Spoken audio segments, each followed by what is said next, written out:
Welcome back. Well, he's one of my favourite chefs in the world, Rick Stein, who loves Australia like a second home, and now he's putting down some very permanent roots in Sydney town. Love to hear it. The chef and his wife Saz have opened the doors to a new restaurant at Coogee Beach, and it is already the hottest ticket in town.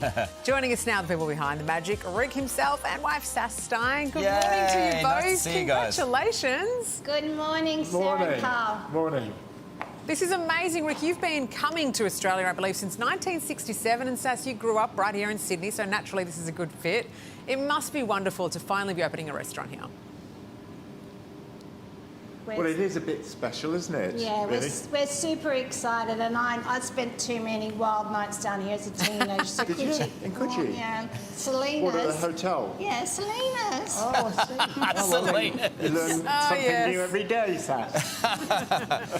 Look, Rick, you have been coming here a long time. No, it's... I was reading somewhere that, that when you came out here initially that you worked at an abattoir, so you've really gone on with it. You love it here, though. Well, I do. I mean, I literally, since 67, I've been coming here, and I guess it's part of my life, really. So opening a restaurant here, particularly on a beach like Coogee, is... Did I pronounce Coogee properly, Yes, by the way? yes. Well, for once you didn't. I mean, you Because normally don't. I say Coogee. Coogee. It does look like no. Coogee, doesn't it? But look, this It obviously does. adds to But your other honestly- restaurants. You know, Mollymook, in Burleigh, Port Stephens. Yes, well, what I've always been keen on is opening restaurants on a beach somewhere or on the sea. It just makes everything feel differently, funnily enough. And so when the opportunity to open in Coogee came up, we sort of... No-brainer. No-brainer, really, because the other thing is it doesn't feel like sort of the centre of a city here. You know, that's the great joy of Sydney, I think, is the beaches. It's a city, but it's also by the sea. City of by villages the too, ocean. and it seems to me that Saz has got some stories to tell out there at Coogee, which we'll have to come and sample some of those stories as well as the great meals. Yeah. Look, I've been to Bannisters so many times over the years in Port Stephens. So Port Stephens is a great part of the world. It's absolutely brilliant, and I always go in and I get the curry. I love your curries, Rick. Is that on the menu? Please tell me. It is. We've got one. We got it cooked here today for you. Yes, we have, Colin. Actually, it's probably...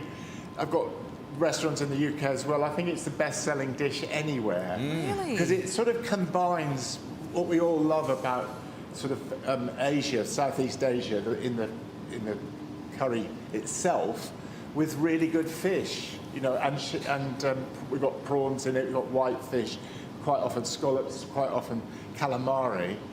And it's just one of those things you just love. You know? It is quite a diverse menu, isn't it? Do I sound like I'm selling it well? No, you're selling it. You don't need to sell it.